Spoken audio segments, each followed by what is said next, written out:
Shri Venkateswara gold తాకట్టులో ఉన్న మీ బంగారాన్ని విడిపించి కొనబడును.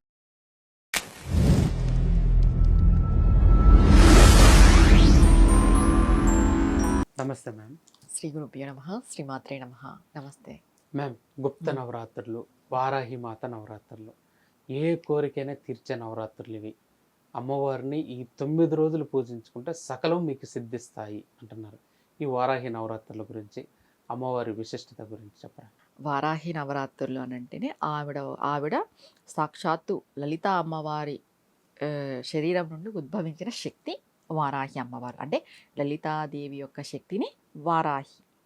ఇక్కడ చాలా వరకు అపోహలు ఏమున్నాయి అంటే వారాహి దేవిని ఎలా పూజించాలి.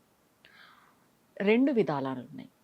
గృహస్థులకు ఒక విధానం చెప్పబడుతుంది, విద్యపరంగా సాధకులకు ఒక విధానం చెప్పబడుతుంది, మంత్రోపదేశం ఉన్న వాళ్ళకు ఒక విధానం ఉంటుంది. ఫస్ట్ మనం గృహస్థులది చెప్దాం. గృహస్థులు ఎలా పూజ చేసుకోవాలంటే ఈ 9 రోజులు కూడా అమ్మవారికి సంకల్పం చేసుకొని ఫోటో పెట్టుకొని, అమ్మవారి మూర్తి లేదు, ఫోటో లేదా మూర్తి అయినా చిన్నది పెట్టుకొని, మేము ఈ 9 రోజులు మీకు దీక్షగా చేస్తామమ్మా అని చెప్పేసి అమ్మవారికి దీపధూప నైవేద్యాలు సమర్పించి, అమ్మవారికి పెట్టుకోవాల్సిన నైవేద్యం ఏంటంటే పానకం, వడపప్పు, దీనికి మించింది లేదు. ఇది పెట్టుకొని మీరు చేసుకోవచ్చు. ఇక్కడ ఏంటి అంటే గృహస్థులు పెద్దగా హడావిడిగా చేసుకోకూడదా అంటే చేసుకోకూడదనే చెప్తారు. ఎందుకంటే అమ్మవారి యొక్క శక్తి దృఢమైన శక్తి, బలమైన శక్తి, ఆవిడ శక్తి తీవ్రమైన శక్తి. నీకు మంత్రోపదేశం లేదు, నీకు అనుష్ఠానం పూజ లేదు, నువ్వు ఆ శక్తిని భరించలేవు. చెప్పాలంటే వాస్తవం ఇది. మంత్రోపదేశం ఉండి, గురువు ఉండి, గురువు ముఖత నువ్వు ఎట్లాంటి పూజన చెయ్యి వారాహి అమ్మకి, నీకు అడ్డు అదుపు లేదు. నువ్వు గృహస్థుడు, గృహిణి, నీకు గురువు లేరు, నీకు మంత్రోపదేశం లేదు, అలాంటప్పుడు నువ్వు సాత్వికంగా ఎంత తక్కువలో ఎంత వీలైతే అంతే చేసుకుంటే చాలా మంచిది. లేదు మేము సోషల్ మీడియాలో చూస్తున్నాము, ఇప్పుడు అందరూ చేస్తున్నారు, మేము చేసుకుంటాం అంటే మీ ఇష్టం అది. మనం ఎంతవరకు అదే చెప్పేవరకే, అది ఎవరి మనస్తత్వానికి సంబంధించిన విషయం. నేను చేసుకోవద్దు అని చెప్పట్లేదు, చేసుకోండి. అమ్మవారి 12 నామాలు చదువుకోండి, అమ్మవారి యొక్క అష్టోత్తరం చదువుకోండి, అమ్మవారికి పానకము వడపప్పు నైవేద్యం పెట్టుకొని ఫోటో పెట్టుకొని హ్యాపీగా గృహస్థులు చేసుకోవచ్చు. నియమాలు ఖచ్చితంగా పాటించాలి. మాంసాహారం తినకూడదు, బ్రహ్మచర్యం పాటించాలి, భూషయనం చెయ్యాలి, ఏకభుక్తం ఉండాలి, లేదా ఉపవాసం చుక్కలు చూసిన తర్వాత తినాలి. వారాహి అమ్మ దగ్గర మనకి ఎక్స్క్యూజ్ లేదు. ఖచ్చితంగా నియమాలు కఠినంగానే పాటించాలి. ఎందుకంటే ఆవిడ శక్తి చాలా తీవ్రమైనది. అంత శక్తిని నువ్వు భరించాలి అంటే నువ్వు కఠినమైన నియమాలు పాటిస్తేనే నువ్వు అంత శక్తిని భరించగలవు. ఇంకా నేను చెప్పిన నియమాలలో మెయిన్గా మాంసాహారం తినకూడదు, బ్రహ్మచర్యం పాటించాలి. ఈ భూషయనం అనేది కొంతమంది పడుకోలేరు, ఏజ్ అయిన వాళ్ళు.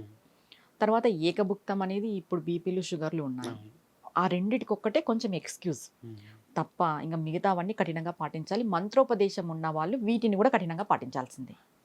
మంత్రోపదేశం ఉండి, అనుష్ఠానం పూజ ఉండి, గురువు ఉన్న వాళ్ళకి నియమాలలో ఎక్స్క్యూజ్ లేదు. కంపల్సరీ కఠినంగా మీరు దీక్ష చేయాల్సిందే. మీరు విగ్రహాన్ని పెట్టుకుంటారా పెట్టుకోండి, మూర్తిని పెట్టుకుంటారా అంటే పెద్ద పటాన్ని పెట్టుకుంటారా పెట్టుకోండి, యంత్రాన్ని పెట్టుకుంటారా పెట్టుకోండి, నో ప్రాబ్లం. మీ గురువు మీకు చెప్తారు ఎలా చేయాలి అని. ఇప్పుడు మేము ఎలా చేస్తామంటే ఇప్పుడు మా గురువు మాకు చెప్తారు.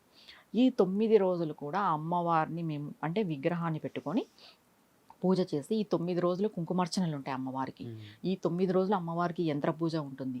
ఈ 9 రోజులు అమ్మవారికి ఆవరణ పూజ ఉంటుంది. ఈ 9 రోజులు కూడా మేము ఈ పూజను అనేది ఘనంగా నిర్వర్తిస్తాం.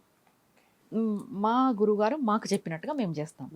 అట్లా ఈ మంత్రోపదేశం ఉన్నవాళ్ళు ప్రతి ఒక్కరు మీ గురువు ఏ విధంగా చెప్తే ఆ విధంగా చేసుకోండి. ఒకవేళ లేదు మాకు గురువు అందుబాటులో లేడు, మాకు మంత్రోపదేశం అయితే ఉంది అనేటోళ్ళు మీరు అమ్మవారిని అంటే మీకున్న మంత్రాన్ని ఎక్కువగా జపం చేయడము, లేదా అమ్మవారి యొక్క మూల మంత్రాన్ని కూడా జపం చేయొచ్చు. మంత్రోపదేశం ఉన్న వాళ్ళు అమ్మవారి యొక్క మూల మంత్రాన్ని జపం చేయొచ్చు. కానీ ఇప్పుడు మన వాళ్ళకి ఏమైపోయింది అని అంటే నార్మల్గా అమ్మవారి యొక్క 12 నామాలు చేసుకోండి అని అంటే సాటిస్ఫాక్షన్ ఉండదు అనమాట గృహస్థులకి. మనకి ఎట్లుండాలంటే దాంట్లో ఓం ఫట్లు ఉండాలి, స్వాహాలు ఉండాలి, వషట్లు ఉండాలి, వౌషట్లు ఉండాలి. అలా పలికితే ఏదో ఇంకా మాకు ఏదో అయిపోతుంది అనే భావనలో ఉన్నారు తప్ప మీకు ఏదో జరుగుతుంది అనేది పక్కన పెడితే ఆ శక్తిని మీరు భరించలేరు. గృహస్థులు మూలమంత్రం చెయ్యొద్దు. మీకు ఎటువంటి మంత్రోపదేశం లేదు, గురువు లేరు అనుకున్న వాళ్ళు వారాహి అమ్మవారి యొక్క మూల మంత్రాన్ని జోలికి వెళ్ళొద్దు. మీరు నార్మల్గా అమ్మవారి యొక్క అష్టోత్తరము 12 నామాలు మాత్రమే చేసుకోండి. ఇప్పుడు నేను చెప్పేది చాలా వరకు నచ్చదు, కానీ మీరు బాగుండాలి, మీరు అమ్మవారి యొక్క శక్తిని మీరు అనుభవించాలి, అమ్మవారి యొక్క అనుగ్రహాన్ని మీరు పొందాలి అంటే గృహస్థాశ్రమ నియమాలు ఏ విధంగా ఉన్నాయో ఆ విధంగానే మనం వారాహి అమ్మకి చేసుకోవాలి. ఇంతకు ముందు ఎక్కడైనా ఉందా అజయ్ వారాహి అమ్మ? పూర్వం లేదు. ఇప్పుడు మనం అమ్మవారి మనకు తెలుసు, మనం చేసుకుంటున్నాం కాబట్టి ఎలా చేసుకోవాలో అలా చేసుకుంటేనే బాగుంటుంది. ఇప్పుడు మంచి ఉపాసకురాలు చేసే విధంగా నేను చెయ్యాలి, నా సాధారణ గృహస్థుడు చేయాలంటే తప్పు. అది ఆ విధానమే తప్పు. చెయ్యని అయితే నేను చెప్పను. నువ్వు గృహస్థాశ్రమంలో ఉన్నప్పుడు నువ్వు గృహస్థాశ్రమ నియమాలు పాటించి అమ్మవారికి చేసుకో. అమ్మవారికి దూరం చెయ్యట్లేదు. నీకు ఎంత శక్తి ఉందో అంత శక్తిలో అమ్మవారికి చెయ్యి అని చెప్తున్నాము. ఎందుకంటే ఆమె చాలా చాలా బలమైన దేవత, దృఢమైన దేవత, తీవ్రమైన శక్తి గలది. మనకి నానుడే ఉంది ఏంటి, వారాహి చేసేవాడి వెంట ప్రత్యంగిర చేసేవాడి పంచన ఉండకూడదు అని. అంటే ఆవిడ శత్రు సంహారిణి. ఇక్కడ శత్రు సంహారిణి అంటే పూర్వం నేను ఎప్పుడు చెప్తాను, దేవతలు రాక్షసులు సపరేట్గా ఉండేవాళ్ళు. ఇప్పుడు రాక్షసులు మానవులే ఉన్నారు, మానవులే రాక్షసులు. ఎందుకు అనంటే మన మానవ శరీరంలో ఉన్న మనసే మనకి రాక్షసి. దాంతో ఆవిడ పోరాడుతుంది. శత్రు సంహారం అంటే ఇక్కడ ఏమైపోతుందంటే మిస్లీడ్ చేస్తున్నారు.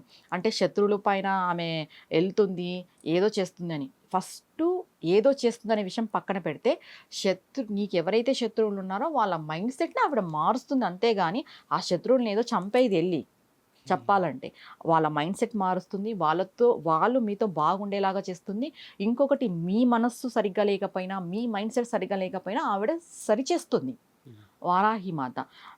మళ్ళీ భూమికి సంబంధించిన వివాదాలన్నీ ఆవిడని పూజిస్తే నెరవేరుతాయి. ఎందుకు అనంటే వారాహి దేవత అంటేనే భూమికి సంబంధించిన దేవత. ఆవిడ చేతిలో శంకు చక్రాలు ఉంటాయి, అలాగే నాగలి, రోకలి కూడా ఉంటుంది. నాగలి అంటే మనం పంట పండించేకి ఉపయోగిస్తాం, రోకలి అంటే వచ్చిన పంటని దంచుతాం రోకలితో. అందుకు ఈవిడని మనం పూజ చేసుకోవడం ద్వారా మనకు ధనధాన్యానికి లోటు ఉండదు. ధాన్యం ఉంటే ఆటోమేటిక్గా ధనం ఉంటుంది. అందుకు ధాన్యానికి లోటు ఉండదు, ధనానికి లోటు ఉండదు. శత్రు సంహారం చేస్తుంది. కోర్టు వివాదాలు ఏవైనా ఉన్నా కూడా తొలగిపోతాయి. మీరు ఒకవేళ ఇంకా ఈ గృహస్థులకి ఇప్పుడు నా వీడియో చూసిన తర్వాత ఒక ఆలోచన వస్తుంది, మేము కూడా కొంచెం తీవ్రంగా చేయాలనుకుంటున్నాము అని అంటే ఏదైనా ఒక గురువు ఆధ్వర్యంలో చేసుకోండి, తప్పులేదు. గురువు పెట్టుకొని మీరు ఏ పూజ చేసుకున్నా కూడా తప్పులేదు. గురువు లేనిదే మేము తీవ్రంగా చేస్తున్నాము అంటే చెయ్యొద్దని నేను చెప్తాను. ఎందుకంటే చేసి మీరు ఇబ్బంది పడద్దు. అంత శక్తి, భరించేంత శక్తి మనకు లేనప్పుడు ఇక్కడ అమ్మవారిని దూషించడం తప్పు. ఎందుకంటే ఆవిడ తీవ్ర దేవత అని మనకి ముందే తెలిసిపోయి మనమే ట్రాన్స్ఫార్మర్ని ముట్టుకుంటున్నాం. ఆవిడ కరెంటు తీగ కాదు, ట్రాన్స్ఫార్మర్ డైరెక్ట్గా. నువ్వు ట్రాన్స్ఫార్మర్ని ముట్టుకోవాలి అని అంటే దాన్ని భరించే శక్తి నీకు ఉండాలి. ఇక్కడ భయపెట్టేలాగా చెప్పట్లేదు. మీరు చేసుకోండి, సాత్వికంగా చేసుకోండి. గురువు ఉండి మంత్రోపదేశం ఉన్న వాళ్ళు మీరు ఏ స్థాయిలో అయినా చేసుకోండి. ఇంకొకటి, ఈ వారాహి నవరాత్రులు అంటేనే ఈ అలంకరణలు ఇవన్నీ ఎక్కువ అయిపోయినాయి. మనం సోషల్ మీడియాలో చూస్తున్నాం.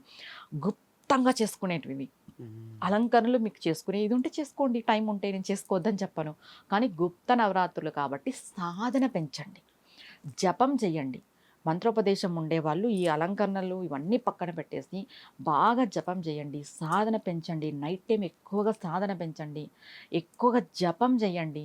మీరు ఇలా చేసి చూడండి గుప్తంగా ఈ 9 రోజులు. అమ్మవారి యొక్క అనుగ్రహం, ఈమె శీఘ్రంగా ఫలించే దేవత, శీఘ్రంగా ఉంటుంది రిజల్ట్. ఆల్మోస్ట్ ఒక 40 డేస్లోనే మీరు రిజల్ట్ చూస్తారు. ఈ అలంకరణలకి దీనికి టైం వేస్ట్ చేయకోకున్నట్టు మనకి ఈ 9 రోజులు చాలా ప్రీషియస్ డేస్. మనకి ఎలా చెప్తారు అంటే నవరాత్రులు 4 ఉంటాయి. ఈ నవరాత్రులు 4 ఎందుకు ఉంటాయి అని అంటే మనకి 4 ఋతువులు ఉంటాయి. ఒక్కొక్క ఋతువుకి ఒక్కొక్క దేవత. శక్తి ఒక్కటే, మీరు ఒక్కటే గుర్తుపెట్టుకోండి, శక్తి ఒకటే. మనకి ఫస్ట్ నవరాత్రులు ఏవొస్తాయి? చైత్రంలో వస్తాయి, లలితాదేవి నవరాత్రులు. ఉగాది నుండి మనకి మొదలవుతాయి.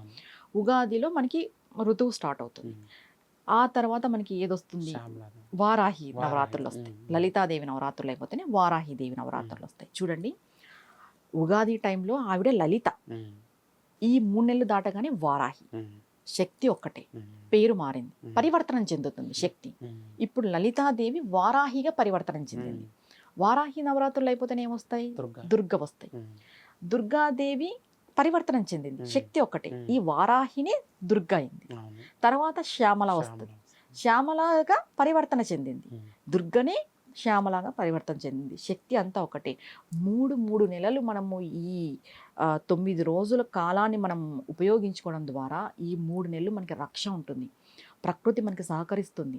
మనం ఏ పని చేసినా కూడా సక్సెస్ అవుతాం. అంటే ధర్మబద్ధమైన పని ఏది చేసినా ప్రకృతి మనకి సహకరిస్తుంది. అందుకు ఇవి 3 నెలలకు ఒకసారి వస్తాయి కాబట్టి ఈ 9 రోజులు మనము సాధనకి, జపం చేసుకోవడానికి, అనుష్ఠానానికి ఉపయోగించుకోవడం ద్వారా మనం శక్తిని ఎక్కువగా ఇన్బిల్ట్ చేసుకుంటాం మన బాడీలో. అమ్మవారికి ఎక్కువ దగ్గరగా ఉంటాం. అందుకు ఈ 9 రోజులు ఈ అలంకరణలు ఎక్కువ దీనికి ప్రాముఖ్యత ఇవ్వకోకున్నట్టు జపానికి, అనుష్ఠానానికి ప్రాముఖ్యత ఇచ్చి అమ్మవారి యొక్క శక్తిని శీఘ్రంగా మీరు పొందాలి అని అంటే ఈ విధంగా పాటించండి అని నేను చెప్తున్నాను.